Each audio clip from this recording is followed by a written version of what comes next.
Hola, buenas tardes, bienvenidos a nuestra semana de trabajo número 13. Nuestra sesión es la número 12.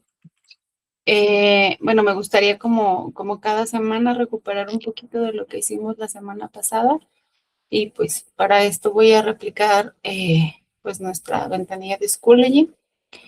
Nosotros en la semana anterior revisamos un tema que es muy importante, que es la utopía y la distopía, pero la tratamos de colocar en un escenario real, es decir, tratamos de hablar y de considerar cómo es que en realidad lo que nosotros revisamos como teoría, pues funciona completamente en la práctica, ¿no? Que de pronto estas cosas que nosotros leemos, estos autores, estas posturas, e incluso estos significados que vienen de hace muchos años, tienen una repercusión en el mundo actual, ¿no? Porque pues siempre, todo esto siempre ha emergido del mundo real. Sin embargo, pues viene a repercutir y a tener una proyección en nuestra realidad cuando hablamos de cuestiones relacionadas con el, la cultura popular, ¿no? Las cosas que nosotros hacemos, las cosas que nosotros decimos, este, cómo nos relacionamos o incluso cómo nombramos las cosas, ¿no? Me parece que lo que más ha evolucionado es esta forma en la que nosotros llamamos a las cosas. ¿A qué me refiero con esto? Bueno, a precisamente lo que nosotros revisamos en la, en la clase anterior fue cómo es que la utopía y la distopía pues, tuvieron un rol simbólico y no en la realidad. Y como actividad, lo que tratamos de enlazar fue con las expresiones artísticas, que son, al final de cuentas, pues las que le dan forma o preforman los elementos de la cultura. Entonces, aquí en el texto que yo les puse, eh, habla de imágenes, relatos, arquitecturas y todo esto del futuro, sobre todo, ¿no? Que hay arquitecturas muy futuristas y justo hoy en la mañana veía en alguna red social que no recuerdo en el momento, cómo es que se ve la arquitectura que es minimalista y luego otra arquitectura que se consideraba como la arquitectura popular, ¿no? Que es más o menos como los lugares en los que yo creo la mayor parte de nosotros crecimos o incluso seguimos viviendo, que es esta arquitectura que tiene mucha contaminación visual, un edificio sobre otro, que tiene que ver mucho con esa arquitectura de México. ¿Por qué? Pues porque es como muy común en ese sentido, pues que México de alguna manera se construya de esta manera kitsch, que es como algo difícil de ver, en donde hay edificios sobre otros, casas sobre otras y lugares superpuestos sobre otros, pero no por una cuestión ni modernista, ni estética, ni mucho menos, sino porque es aprovechar el espacio que hay, ¿no? Y aprovechar el espacio que hay es una cuestión ruidosa visualmente hablando, porque supone que tendremos que buscar eh, o abrir otros espacios, unos espacios sobre otros. Entonces, precisamente es así como vemos el futuro, ¿no? Y las maneras que encontramos de llamarlo como utopía y distopía, pues están ahí, ¿no? Entonces, la invitación era a buscar estos elementos de la utopía y de la distopía que a final de cuentas apelan al futuro de la sociedad en algún elemento artístico, ¿sí? Y vamos a entrar al tema de nuestra semana, que es el ser humano como ser social y es la antropología como origen de la organización social.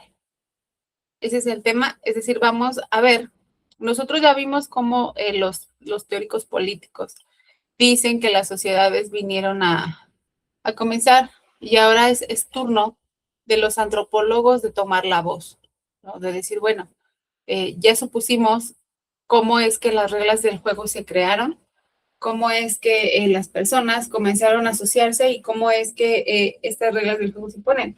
Esta imagen pareciera que no tiene mucho que ver, pero es que la organización social, bueno, las formas de organización que van a emanar de una, de una organización como es una empresa, también tienen como mucho su génesis y su forma de estructurarse a partir de una visión antropológica, ¿no? ¿Quién tiene el poder? ¿Quién se hace cargo de tal cosa? ¿Quién es la persona que se encarga de mantener el orden? ¿Cómo es que se estructuran estas figuras de poder dentro de los grupos? ¿Cómo se da la existencia de los subgrupos? Dentro de un ambiente empresarial también tiene mucho que ver con esta comprensión que de pronto existe sobre cómo se organizan las sociedades, porque pues a final de cuentas somos muy básicos. Básicos en el sentido de que pues nuestra forma de comportarnos en diferentes escenarios va a variar y va a adquirir predicados solamente bajo estos predicamentos, ¿no? Que en una, digamos, en un pequeño grupo de personas que están aprendiendo a realizar cierta actividad, se va a llamar algo como junior, ¿no? Va a ser como los junior y siguen al líder. Y luego, este, eh, vamos cambiando de predicado conforme esto va a cambiando de nombre con respecto a los grupos. A esto es a lo que yo me aboco cuando digo que van cambiando como que los distintos predicados. Y en este sentido, vamos a hacer referencia pues a esta imagen que tenemos aquí, ¿no? Bien, entonces nuevamente el título es como el origen de la naturaleza social a partir de la antropología. Y nuestra primera diapositiva nos habla de tres afirmaciones que nosotros ya veníamos tomando, y la primera es la más genuina, ¿no? Que el ser humano es un ser humano, es social por naturaleza. Y eso pues no es un descubrimiento nuevo en realidad, porque se refiere específicamente a esta cuestión sobre la cual pues nuestra naturaleza social es así primero pues por cuestiones de supervivencia y viene a ser la segunda afirmación, que es que la supervivencia depende del grupo. Y esta supervivencia está relacionada pues con la manera en la cual nos vamos a asociar, porque de no ser necesario lo que el otro tiene y entendiendo que naturalmente no es indispensable para mí que este otro esté aquí, entonces va a haber algún interés. Sí, a lo que me refiero con algún interés, quiere decir que, vamos, esta pregunta la hago muy frecuentemente cuando eh, hay un grupo de alumnos presente y la pregunta es, ¿por qué te juntas con la persona que tienes al lado, con Juanito, con María? Y la respuesta es así como de, pues es que me habló primero, es que me pidió mi lápiz, o sea, hubo una razón. Y esa razón en un principio va a responder a un interés que existe para que esta interacción se dé. Porque entonces, si no existiera este interés por, por tener esa interacción, Entonces, pues en realidad no existiría la interacción. Entonces, es primero esa cuestión de interés relacionado con la supervivencia, ¿no? Este interés va encaminado a eso, o sea, no es como que me interese que tú me des algo o yo obtener esto de ti, sino que sobrevivir, ¿no? Entonces son estas habilidades que tienes tú que no tengo yo, pero que nos van a permitir estar. Y luego eh, estas normas y estos roles que van a surgir precisamente de eso. ¿Cómo? Que si estamos haciendo una asociación a partir de intereses y de cosas que tú tienes para ofrecerme a mí y los dos tener una transacción de ganar-ganar, entonces requiere ciertos roles, ¿no? Esto es lo que yo hago, esto es lo que tú haces, y eventualmente esos roles van a sugerir eh, algunas otras normas. Y esas normas no, en este periodo y luego cuando eh, vamos de alguna manera evolucionando, vamos adquiriendo esta sensibilidad que después viene a responder a códigos en lugares en los cuales el código no está escrito, pero puedes leerlo. ¿A qué me refiero? A que desarrollamos en nuestra interacción con otros una cierta sensibilidad social que nos va a permitir saber, leer, más que saber, es leer mmm, cómo es que algo puede, debe y no debe hacerse. No sé si me explico, pero por ejemplo, cuando llegas a un lugar y la mayor parte de la gente está sentada, pues asumes que lo que hay que hacer es sentarte, ¿no? Porque mantener el lugar es algo que tiene que hacerse así porque pues todos lo están haciendo. Y luego, si todos mantienen cierta postura, asumimos que lo que hay que hacer es mantener la misma postura. Y así con cualquier otra cosa relacionada con el comportamiento que queramos hacer. ¿Por qué? Porque desarrollamos esta sensibilidad sobre la cual podemos suponer la forma en la que es aceptable comportarse en un grupo.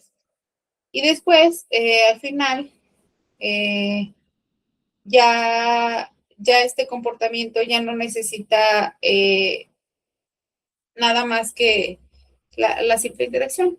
Y después, pues las leyes escritas vienen a tomar un espacio cuando esta sensibilidad como que rompe ciertas fronteras.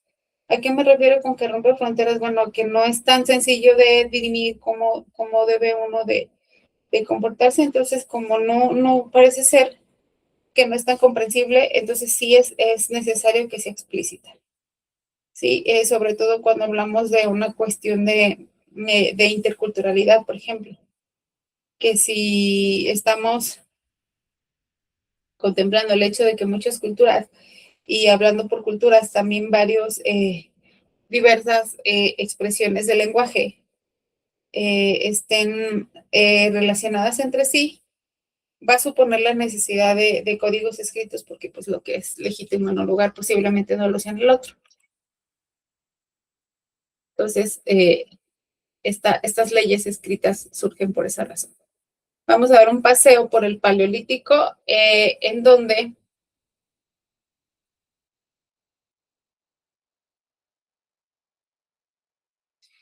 existen grupos de personas o pequeñas bandas que se les llama por el número de personas, que dijimos que son entre 20 y 50 personas. Esos grupos pequeños están formados por familias que son emparentadas y hay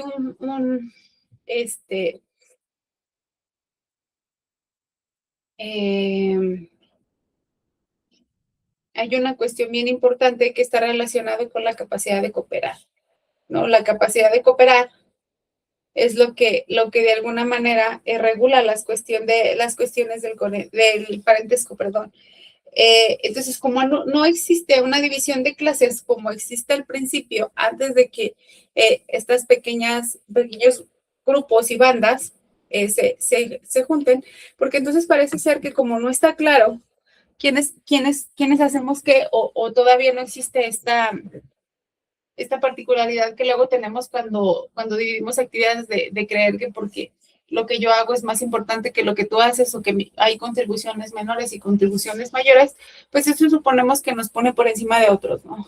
Existe, por ejemplo, una discusión actual en el Sindicato de Trabajadores de la Educación, es decir, los profesores que pertenecemos a la esfera pública, en donde existe una división o un intento de división salarial entre las personas de apoyo a la educación, que son todos los que hacen actividades administrativas,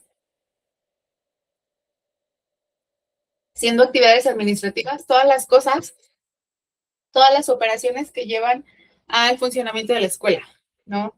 Gestión de cosas, de mobiliario, tal vez de entrega de papeles, de apoyo a los alumnos, de control en la puerta, de intendencia, de muchas cosas. O sea, en realidad es que eso refiere, o la actividad de un personal de apoyo a la educación es un poco difícil de cerrar, o sea, de decir, ellos solamente hacen eso, ¿no? Y el de un docente pues, nos queda claro que tenemos actividades muy dirigidas y sobre todo muy específicas, como eh, planear clase, dar clase, retroalimentar, calificar, hacer cosas muy puntuales, ¿no?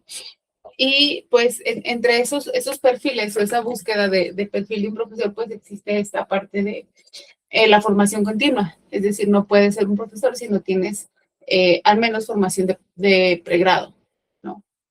Que es una licenciatura y después el posgrado, que viene a ser la maestría, el doctorado y la especialización, sí es parte como de tu ambición y de tu desarrollo profesional.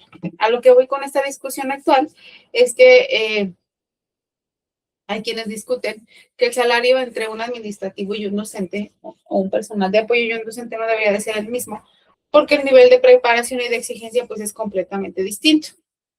Y en esencia pues sí es así en el sentido de que, bueno, las exigencias de la actividad son distintas, dado que eh, la naturaleza de la actividad es distinta. Entonces, no se puede decir o no podemos hablar de merecer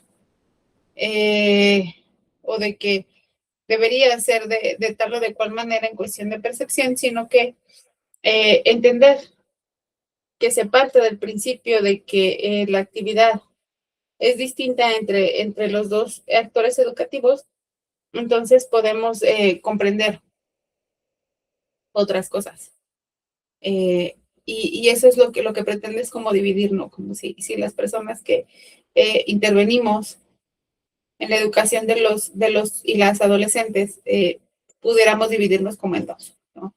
Los que enseñan y los que no enseñan que deberían de ser menos, ¿no? O deberían de ganar menos, que me parece una cuestión muy discutible. Y a lo que vamos con eso es precisamente el liderazgo funcional. ¿Sí? El liderazgo era, es decir, se consideraba situacional, o sea, queda dependiendo de precisamente, como el nombre lo dice, de la situación, ¿no? En este escenario, el líder es esta persona, ¿por qué? Pues porque tiene la experiencia, en otro escenario, en otra actividad, este es el líder, ¿por qué? Pues porque hay que seguirlo, porque se ve que es el que sabe, ¿sí? Pero lo interesante es que no existe una figura de poder absoluto, ¿no? Que después, cuando vamos a las teorías del Estado, vemos que es como que lo que entre todos discute y lo que entre ellos se difiere. ¿Quién tiene el poder? Y cómo ese poder se maneja y cómo ese poder se distribuye. Y así. Y luego la división del trabajo viene de cuestión eh, cuestión de género, luego las habilidades. Lo más llano siempre era que las mujeres recolectaban, los hombres cazaban y no era esto una jerarquía porque pues no podía ser una cosa menor recolectar y mucho menos una cosa menor cazar, ¿no? Y luego, eh, viene la cuestión de la estructura familiar. Dentro de estas pequeñas bandas había otras pequeños subgrupos que eran esas familias, y esas familias que no son como lo reconocemos nosotros de papá, mamá e hijos, porque los lazos sanguíneos todavía no son tan importantes. Sin embargo, como que entre ellos se afianzaban como para lograr sobrevivir, ¿no? Pasar los fríos, etc. Y luego eh, viene ya la organización política basada en parentesco, es decir, estos grupos se relacionaban entre sí para intercambiar bienes, para hacer cacerías conjuntas, y después, posteriormente, había es que no, bueno, es como la figura del matrimonio, pero pues el matrimonio legalmente como ahora no existía, pero sí se hablaba de uniones que permanecían, que eran permanentes, ¿no? Vamos a hacer un símil como con los animales, ¿no? Que los pingüinitos permanecían juntos toda la vida, bueno, era más o menos de ese tipo, pero estaba vinculado más a esta cuestión de la permanencia en el grupo, ¿no? Y vivir en el grupo, nacer en el grupo, vivir en el grupo y morir en el grupo. ¿Por qué? Porque el grupo buscaba la supervivencia. Entonces su estructura era tan funcional a nivel operativo que estaban garantizando que podían sobrevivir. Luego, vamos a revisar a Claude Lévi-Strauss, que fue un antropólogo que hizo varios estudios sobre la organización social. Y su organización, estos estudios o esta teoría que él hace, que él desarrolla, se llama estructuralismo. Y de hecho, pues es muy famosa, y el estructuralismo argumenta que existen leyes universales en nuestra mente que permiten ordenar el mundo. ¿Por qué? Porque dice, bueno, hay algo, hay una teoría, que es la teoría del gen egoísta, que viene a explicar un poco por qué los seres humanos somos capaces de cooperar y cómo desarrollamos el ethos, que es la ética o el carácter, la capacidad que tenemos de cooperar, y la raíz de donde viene nuestra forma de actuar. Porque es que pareciera que es así, ¿no? Que nosotros nacimos y la estructura social ya estaba, y como que es algo que está dado, que no cuestionamos y que no buscamos una explicación porque pareciera que no la necesita. Entonces, en este contexto, lo que dice el gen egoísta mm, es precisamente que nosotros nacimos como género o nos desarrollamos como género en un ambiente en el cual la cooperación era necesaria, como lo vimos en el Paleolítico, pero en la interacción, y precisamente también surge en el Paleolítico, empezamos a desarrollar cierto interés por aquellos por los que compartimos lazos, ¿no? Normalmente, y en el contexto mexicano, por hablar de una cultura específica, siempre existen expresiones como primero la familia. La familia es primero, no importa lo que pase, siempre la familia, la familia, la familia, que habla precisamente de esta protección que tenemos hacia aquellos que sí conocemos. No así con aquellos que no conocemos, con los que no compartimos nada, y sobre todo que son extraños para nosotros. Es decir, nuestra familia tiene algo que ofrecernos a nosotros, y en primera instancia fue la supervivencia. Y en segunda instancia fue una de las necesidades que son básicas a nosotros, que fueron, vamos a decir, desarrolladas para nosotros, que son la necesidad de afecto. Y ya después vienen otras necesidades secundarias que son completamente relevantes, como las de consumo, ¿no? Consumo es pues cualquier cosa que no, las necesidades no vitales, pues. Y entonces, como durante ese periodo nuestro cerebro se preformó, viene otra etapa en la cual nosotros comenzamos a velar por los intereses de los que conocemos, pero no los de los que no conocemos porque no tienen nada que ofrecernos. Es decir, ¿yo por qué ayudaría a una persona que no conozco? ¿Por qué garantizaría la supervivencia de alguien que no es importante para mí? Bueno, lo haría si pudiera obtener algo en realidad, ¿no? Porque es como si yo preguntara, bueno, ¿quiénes de ustedes están dispuestos a laborar el tiempo que laboran, a hacer las actividades que hacen por alguien que no les representa algún interés en absoluto? Es decir, no le tienen afecto, ni siquiera le conocen. O sea, porque de pronto pudiera ser que dijéramos, bueno, a mí me gusta hacer labores altruistas y hago X cosa para ayudar al prójimo. Bueno, pero si esa labor implicara que tú dieras de ti una parte sin recibir nada a cambio para que este otro desconocido estuviera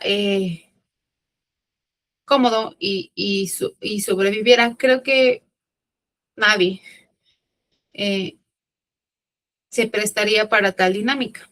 Entonces, aquí es donde se desarrolla lo que se conoce como gen egoísta, que es esa parte de la cooperación que nosotros perdimos cuando los grupos se subdividieron entre familias. Y no es que la familia nos haya hecho egoístas, ojo, sino que nuestros intereses colectivos tienen una razón de ser, ¿sí? Entonces es por eso que esta cuestión va cambiando. Entonces el origen de la realidad, de la sociedad, como lo dice Levi-Strauss, es las reglas de intercambio y el matrimonio. ¿Qué cosa vamos a intercambiar tú y yo en primer lugar y después la cuestión del matrimonio, ¿no? ¿Por qué? Pues porque las, las, las cuestiones grupales en el Paleolítico eran completamente fuera de las reglas de la estructura que vienen a ser más modernas en la visión de Levi-Strauss. A lo que me refiero con esto es que en el Paleolítico simplemente se trataba como de mantener al grupo, ¿no? Las personas dentro del grupo. Entonces, por eso la monogamia la poligamia y sobre todo lo que implicaba cuestiones de reglas sociales que nacieron con la institucionalización del Estado y del derecho, como el incesto, como como las relaciones entre hermanos o de aquellos que tienen alguna línea de sangre de parentesco, pues empezaron a prohibirse. ¿Cuándo viene la estructura? Porque entonces eso hizo que las sociedades fueran creciendo, porque entonces ya no eran grupos de 20 o de 20 a 50 personas que se conocían entre sí, sino eran varios grupos de N cantidad de habitantes, porque ya no se trataba de consolidar un grupo, sino de que el grupo se expandiera. Y eso iba a ser ciertas alianzas, porque la prohibición del incesto y el intercambio de mujeres entre grupos hizo que estas reglas de intercambio fueran ampliándose, ¿sí? Vamos a suponer de un grupo del norte en donde había una buena cantidad de mujeres y un grupo del sur en el cual pues había muy muy pocas mujeres o ninguna, ¿no? Como suele haber, eh, como suele pasar en estos países que se caracterizan como países viejos, ¿no? Los países viejos son estos países en los cuales la población se ha hecho tan mayor, muy mayor, eh, en el sentido de que se requiere, o sea, ha habido como ciertas propagandas en las cuales se dice, ay, es que estamos buscando que, que vengan personas y se casen y tengan hijos, y sobre todo en países fríos, porque ya no hay más gente joven, ¿no? Y este tipo de alianzas permiten entonces, bueno, hablando en un ejemplo real, que personas de otro lugar migren y esa migración permita que estas sociedades puedan de alguna manera subsistir, permanecer, crecer, pues depende, ¿no? Entonces, esto es muy similar pues a lo que estamos considerando como el intercambio entre grupos y las alianzas. Y entonces estas alianzas van a abrir la sociedad a redes mucho más grandes. Y entonces también este intercambio no solamente es tan banal como cambiar mujer por mujer o persona por persona o bien por bien o habilidad por habilidad, sino porque no solamente se trata de intercambiar personas. Es decir, cuando nosotros, por ejemplo, decimos vamos a trabajar en equipos, una buena persona, un buen estratega, sobre todo un buen estudiante que quiere hacer su trabajo, porque esa es la finalidad de que estemos trabajando en equipo, va a decir que va a diferenciar las habilidades de las personas que tiene alrededor para poder hacer un trabajo, para poder tener un buen equipo de trabajo, porque va a decir, A tiene una letra buenísima.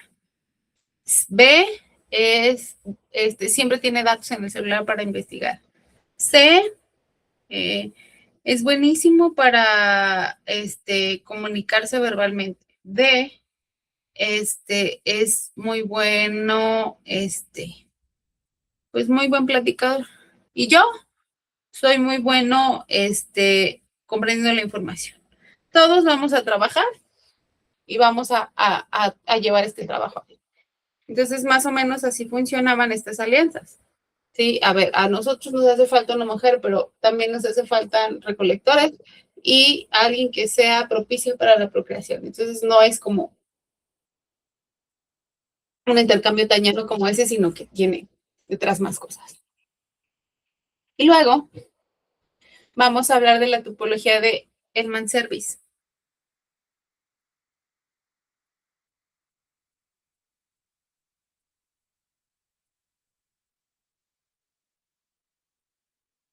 Lo que dice, o él habla de la evolución social, también primero, perdón, es que aquí tengo ahí como un errorcito de ver, como una evolución de cómo van cambiando los grupos.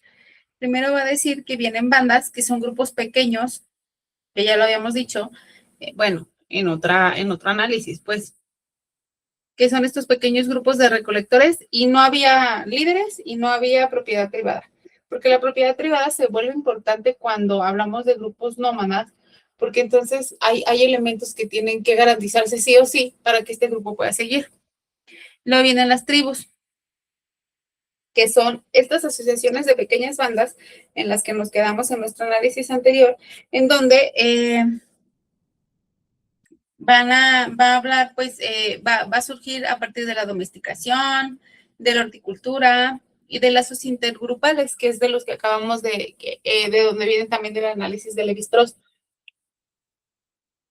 Estas pequeñas tribus lo que van a permitir es hacer uniones grupales más fuertes. ¿Por qué? Pues porque quienes están dentro de los grupos pueden participar de mejor manera, tienen más habilidades y luego estamos hablando de que se domestican animales y entonces la tribu ya no solamente es de sujetos, sino que también vienen de otro tipo de seres vivos con los que se convive, ¿no? Y también eventualmente surgen los animales domésticos, que son los animales de compañía. Y luego existen las jefaturas que son más complejos porque entonces ya hablan de división de clases. Esta división de clases, aquí sí existía una división de clases por el tipo de actividad que se tenía. Si tú eres de esos que cooperan menos porque se cree que lo que tienes para dar o para ofrecer es menor, entonces te corresponde esto. Eres de lo más bajo. Por ejemplo, y siempre se ha considerado en esta teoría del gen egoísta, hay una autora española que se llama De la Cortina, que esta cuestión del gen egoísta se va a asociar a la aporofobia. Es un término que ella desarrolla y la aporofobia le dice miedo al pobre. Y no al pobre literalmente aquel que no tiene dinero, sino al que no tiene nada que ofrecer.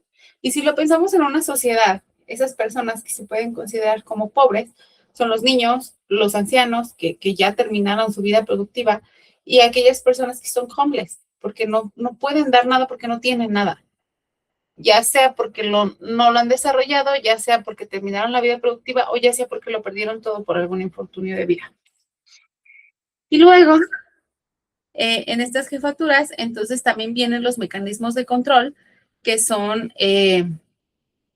los jefes, gestores, y luego vienen el más complejo, que es la formación del Estado, que viene pues con burocracia, con estratificación social de clases, porque si bien en las jefaturas se podía decir, pues tú aportas más y tú aportas menos, pues en realidad como no existe todavía la cuestión de la propiedad privada como la conocemos ahora, ni la burocracia, ni el papeleo, ni las leyes, pues no era tan evidente, pero en el Estado sabemos que sí.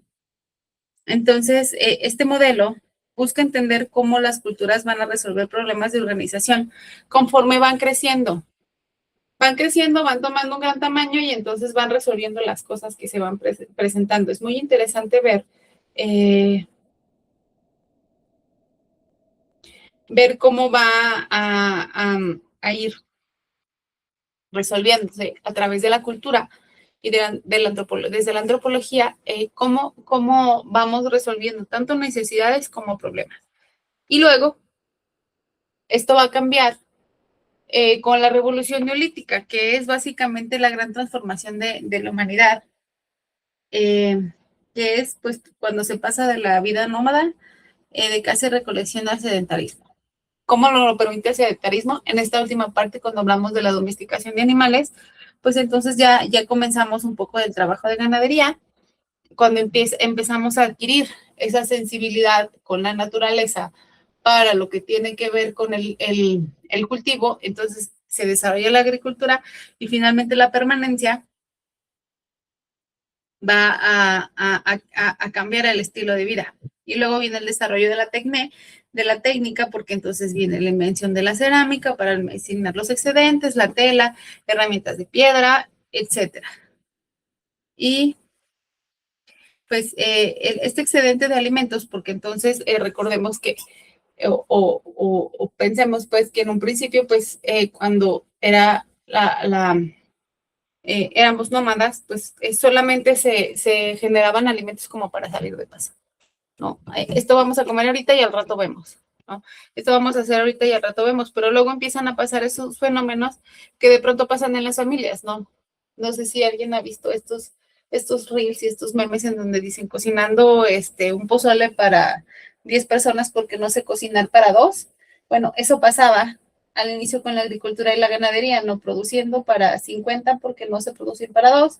Entonces, estos excedentes empiezan a generar capitales, los trueques, la generación de riquezas, la división de estratos sociales, o sea, algo tan simple como la capacidad de generar un excedente de alimentos le daba poder a un grupo sobre otro para, eh, para marcar estas desigualdades sociales que empezaban a existir, porque entonces recordemos que estas actividades económicas o de desarrollo que empiezan a tener los sujetos están total y completamente relacionadas con sus habilidades y su capacidad genérica de impactar en el grupo. Y bueno, vamos a ver a otro antropólogo que es Marvin Harris.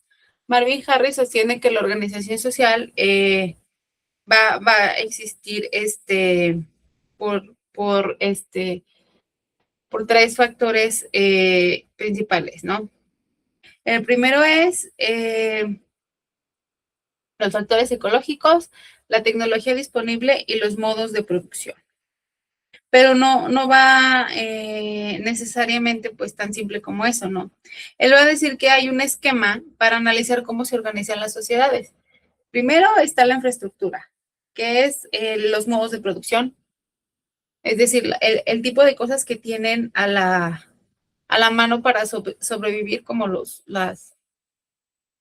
sistemas de producción primarios, secundarios y terciarios, y dice que es la supervivencia material. Después dice que está la economía, la economía doméstica y la economía política, que es cómo se organiza la familia, el parentesco y las jerarquías de poder.